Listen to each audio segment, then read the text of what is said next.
Hola, ¿cómo están? Acá les traigo el integral que les había prometido. Si bien son todos casos de segunda categoría, abarcados por el impuesto general o por el impuesto cedular, o en su caso exento o no grabado, vamos a incluirle alguna que otra deducción general y personales para llegar a la determinación del impuesto. Así que les dejo este integral. Aquellos que estén interesados en que le pase el archivo con las consignas y la resolución me lo dicen porque después vamos a usar este para la justificación de variaciones patrimoniales y voy a estar dando otra clase en vivo donde vamos a estar viendo cómo se calcula de mejor manera cada una de las partes y de esta manera poder aplicarlo a la justificación de variaciones patrimoniales. Así que vamos a resolver el práctico. Bien, estos son los casos, mejor dicho, los casos principales sin las alternativas y alguna que otra modificación que por ahí les voy a comentar de los 5 videos que hicimos sobre diferentes aspectos de la segunda categoría. Como verán, está la locación de inmuebles, las regalías, con transferencia de derecho de llave, de patente y demás, la venta del inmueble, en este caso no grabada, el préstamo de dinero, ¿no es cierto? La venta de acciones, la venta de títulos públicos, el cobro de plazo fijo en dólares, a su vez el cobro de dividendos y la obligación de no hacer. Le agregamos cierta información del contribuyente, como pago de autónomos, honorarios médicos que pagó y hospitalización, pago en concepto de cuotas correspondientes a medicina prepaga, abonó las cuotas del club que sumaron 12.000, abonó gastos de telefonía e internet utilizado únicamente en la actividad de segunda categoría. Con esto le quiero decir que la utilizó para obtener las ganancias que van por el impuesto general, no por el cedular. Se encuentra casado y tiene 2 hijos. Dice que su cónyuge trabaja en relación de dependencia medio tiempo y obtuvo ingresos por 800.000 durante el 2019. Un hijo nació durante 2019, el 1 de julio de 2019, y su hijo de 17 años volvió de intercambio, el que se había ido en 2018. A tales fines, suponemos que los hijos nacieron en Argentina y que la hija no estuvo más de 12 meses en el exterior, no perdió la residencia. Simplemente sabemos que tengamos en cuenta que ingresó en mayo del 2019. Un pequeño cambio que por ahí van a notar es que a lo mejor estaba mal en el otro video, pero yo lo resolví como si hubiese sido 2019. Y es que acaba una asamblea extraordinaria en el 2019 para que estén grabados justamente esos dividendos. Bueno, por lo tanto ahora vamos a ver cómo resolvemos esto. Acá tenemos la resolución en Excel, le voy a ir mostrando cómo calculo cada una de las cuestiones, de las difíciles, las otras más o menos tienen las resoluciones. Lo que me enfoco es en la venta del inmueble para que ustedes entiendan que vamos a trabajar después en la justificación de variaciones patrimoniales.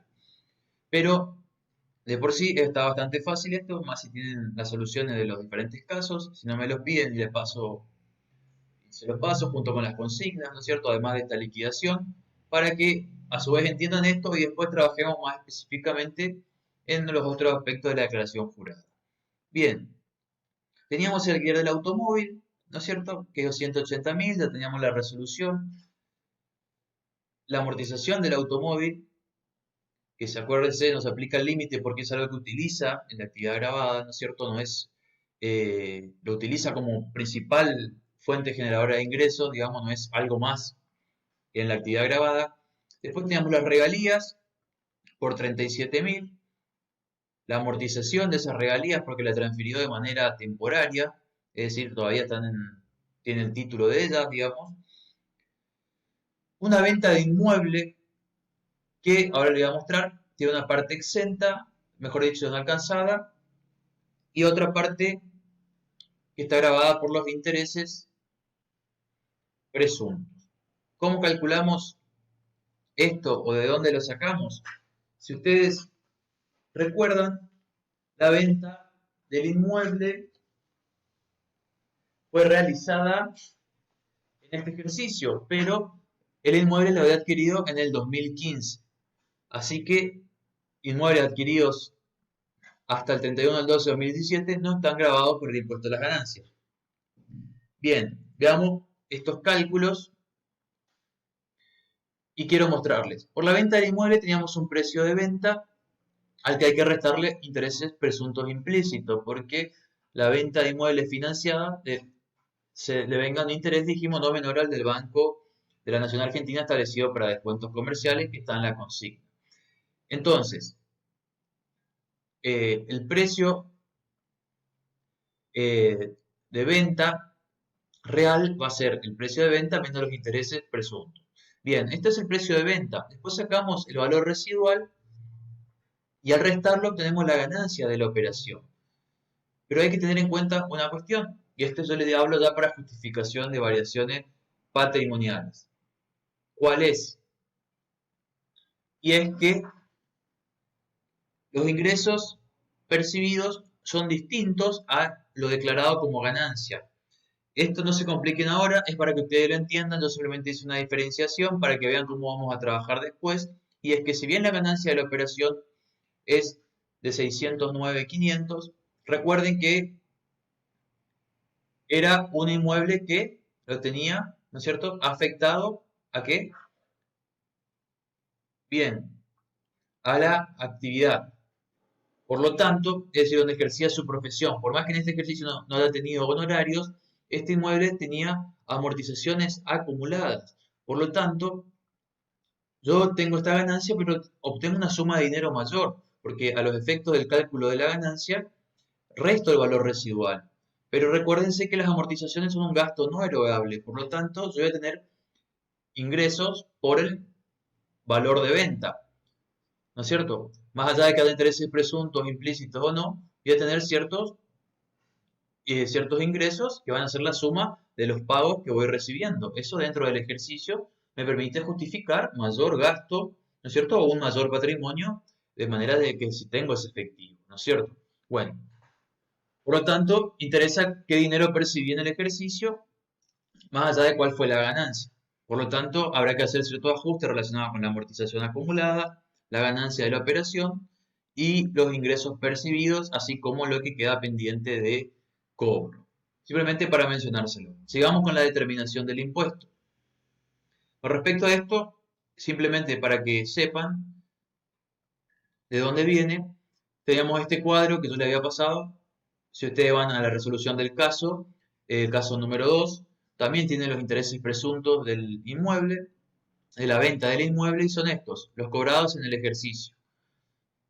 Así que, bien, así debería ser cada caso, deberíamos analizar cada caso para analizar la justificación de variaciones patrimoniales y los cálculos, bueno, están en cada caso.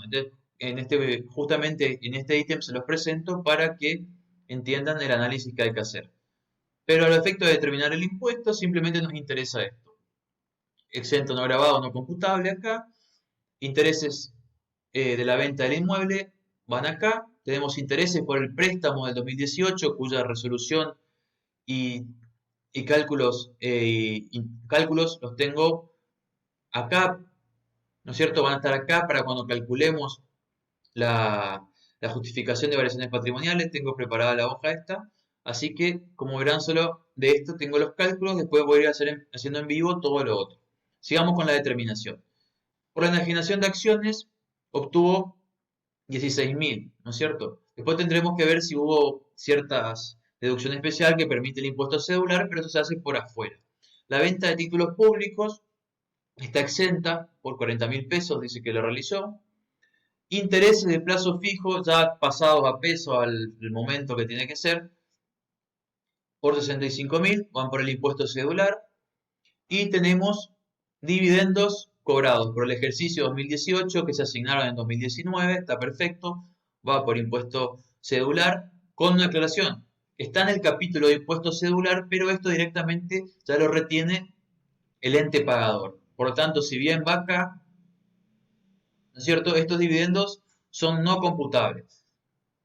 Yo se los pongo a los efectos de que sepan que están regidos por la normas del impuesto cedular, ¿no es cierto? Pero una vez que le retienen el impuesto por el pago de los dividendos, y bueno, simplemente servirá para justificar variaciones en el patrimonio. Lo mismo los dividendos extraordinarios y le agregué a la obligación de no hacer un cero, para que nos den mejores números a la hora de calcularle el impuesto, para hacer algo más realista. Por lo tanto, le pagaron 100.000 pesos por la obligación de no hacer, que antes era de 10.000. Los gastos fijos de la actividad, que fue que agregamos después, de internet y telefonía, si no me equivoco, son de 20.000. Por lo tanto, se resta a la segunda categoría. Cualquier discrepancia que están viendo acá, a lo mejor con las consignas, no se preocupen. Cuando estén las consignas bien, yo se las mando tal cual como está la resolución. Lo importante es que ahora vayamos entendiendo. Que una vez que tenemos todas estas categorías de segunda, y cuando yo le decía no van sumando o van sumando la categoría de segunda, me refería esto. Es decir, ¿esta ganancia suma a la columna de segunda categoría? ¿Sí o no?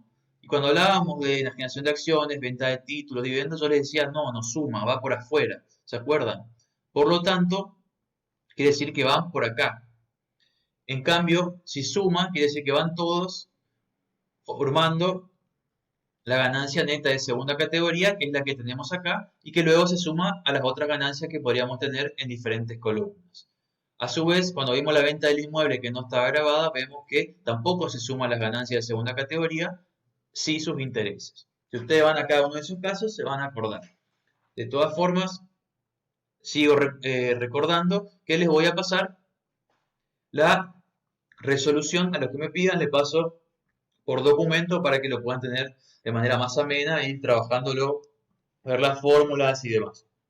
Bien, le damos una ganancia neta sujeta a impuesto.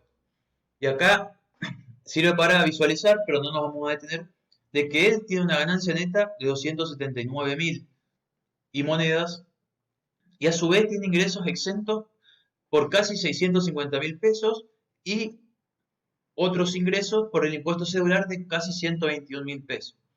Como verán, acá es donde interesa la justificación de las variaciones patrimoniales, porque según lo que él obtiene de impuesto, o sea, por lo que él tributa el impuesto, no podría hacer muchas erogaciones, pero acá vemos que hay otras cuestiones que sí lo justifican.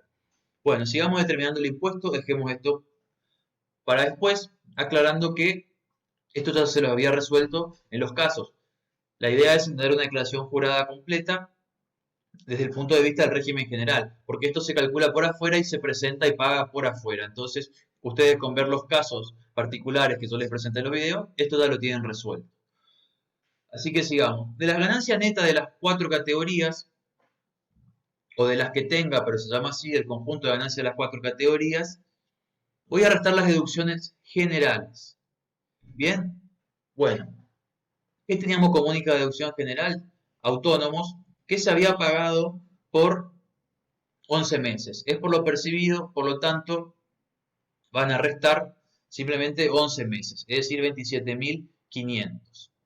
Y acá llegamos, si hubiera más deducciones generales, las restaríamos. Tampoco estamos incluyendo gastos de sepelio que van antes, o otras cuestiones como el servicio doméstico. Hay muchas cuestiones que uno puede restar, pero acá solo ponemos autónomo para entender cómo se liquida. Todas esas que no tienen límite o tienen un límite fijo, como gastos de sepelio, ¿no es cierto? O el caso de servicio doméstico, ¿no es cierto? Todo eso que tiene límite fijo, van sumando acá hasta llegar a un subtotal antes de las deducciones a las que las comparamos con el límite del 5%. Bien, por lo tanto, este subtotal es sobre el que vamos a aplicar el 5% y el que vamos a comparar con las deducciones de los mencionados incisos. Simplemente tenemos el inciso F y G, es decir, medicina prepaga y gastos médicos. No se olviden que para gastos médicos primero tienen que multiplicar el importe que hayan obtenido de acuerdo a lo que le facturaron, ¿no es cierto? Y deben tener los comprobantes. Deben sacar, o sea, deben hacer el cálculo del 40%. Ese 40% que es el primer límite, y acá les voy a hacer una salvedad porque no es de 4.000, sino que estamos hablando de 8.000. Hubo un error porque no apliqué fórmula, simplemente copié así, por lo tanto tenemos 8.000. Pero es bueno de trabajar con Excel que simplemente se va a modificar todo. Queda perfecto. Bien, entonces, El 40% son 8.000, por lo tanto, tenemos que comparar con el límite y es menor al límite. El límite es de 12.601,67 y ponemos 8.000. En este caso, que la prepaga es de 27.000, es mayor al límite, vamos a poner simplemente 12.601,67. Bien, acá viene el subtotal antes de quebrantos, pero como no hay quebrantos, simplemente pasamos al subtotal antes de deducciones personales. ¿Qué quiere decir esto? Que si tengo algún quebranto, lo debo restar antes de las deducciones personales. Luego vienen las deducciones personales. Las ganancias mínimas no imponibles, que son 85.848,99, las cargas de familia y si correspondiera la deducción especial. Hagamos una aclaración. Si hubiera obtenido ganancia de cuarta categoría, podría hacer la deducción especial porque Autónomos pagó el mes 12 que corresponde a estar al día, digamos, antes del vencimiento de la presentación de la declaración jurada. Por lo tanto, si le correspondiera, por la actividad podría realizarse la deducción especial. Respecto a cargas de familia, tenía un hijo que le nació en julio. Recuerden que las cargas de familia, ante las situaciones de cese o de inicio de una carga de familia, se incluye ese mes. Por lo tanto, tenemos en cuenta que nace en julio, va a ser julio, agosto, septiembre, octubre, noviembre, diciembre. Son 6 meses. Hacemos el cálculo, correspondería a la mitad, y la hija por todo el año, porque si bien ingresa en mayo, una vez que ingresa, está más de 6 meses en el país. Por lo tanto, se considera residente a los fines de las cargas de familia. No importa cuántos meses estuvo, por lo tanto, se hace todo el cómputo que le corresponde a la hija. Bien, así que tenemos la suma, nos da este importe, restamos las deducciones personales y llegamos a la ganancia neta sujeta a impuesto. Como ustedes verán, esto se calcula por el excedente que establece para el renglón 2, o sea, te tienen que mirar la escala, y esto es un importe fijo. El importe fijo que va para valores entre 66.000 y monedas a 99.000 y redondeando. Entonces tenemos este importe, está entre medio, está perfecto. El importe fijo es 4.625,57 y el impuesto variable, es decir, la alícuota a aplicar para este importe que se encuentra entre 66 y 99 es a la diferencia entre el importe mínimo, que es el de la columna de la izquierda que ustedes van a ver, es decir, al excedente, le aplicamos la alícuota que es del 12%. Ustedes acá pueden ver. A esto le restamos el importe y aplicamos la alícuota. Y así obtenemos el valor variable y una vez sumados obtenemos el impuesto determinado. Bien, hasta acá tenemos simplemente impuesto determinado, no agregamos otra cosa. Podríamos suponer que tuvo un quebranto, diferentes cuestiones que hicieron que no pague anticipos.